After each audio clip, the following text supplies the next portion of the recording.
Magandang gabi sa ating lahat. Ako nga pala si Binibining Raisa Balongaseo, ang tagapagpanayam ngayong gabi, at kasama natin ang ating kalahok sa panayam, si Binibining Niña Raisa S. Malegro, ang kasalukuyang nag-aaral sa Negros Oriental State University sa kursong Business Administration. Magandang gabi, Binibining Niña. Nais ko lang po itanong sa inyo tungkol sa mga salitang ginagamit niyo po sa inyong henerasyon. So, unang tanong, ano ang madalas mong ginagamit na mga salitang slang o expression? Epal or epal. Epal. Pangalawang tanong is, ano ang kahulugan nito sa inyong henerasyon? Mapapel or pagita.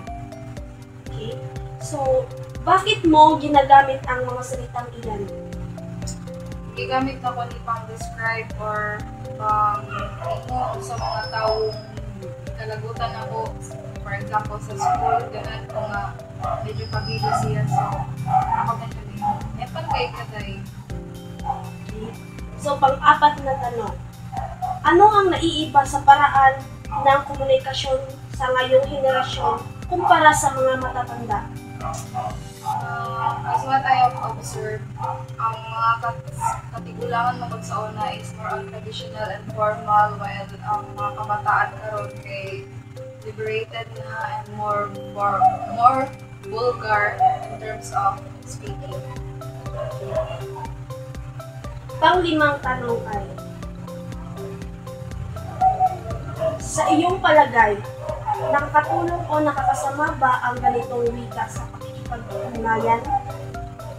I guess, yes. Kay di mo tanan makasabay if di mo tanan makasabay sa vibes or sa mga humor, sa mga tabu, sa imo ang humor. So, ang sa katao, masakitan din siya daw. Para ang mga gulang, ay ang humor sa mga bata sa So, pang-anim na tanong, ano ang maipapayo mo o nila sa mga kapwa mo kabataan na gumagamit sa wika ng bagong panahon? I guess, gamitin mo gamitan ng mga slang words or mga slang words sa saktong lugar o saktong tao. Kaya dili mo ganun. Like what I said, dili ka na makasabay kung sa ibang vibes or ibang humor. So, if imo katubang mga classmates or mga barkada na, so why not use it? Pero pag imo katubang mga gulang or mga acquaintances na dili mo kayo close, let's be formal na lang kay para dili ko ma-offend, dili ko talaga sakit na life na. Thank you. At maraming salamat, Binibining niya sa S. Malegro. So, maraming salamat, at ito lang po ang ating panayam ngayong gabi. Salamat.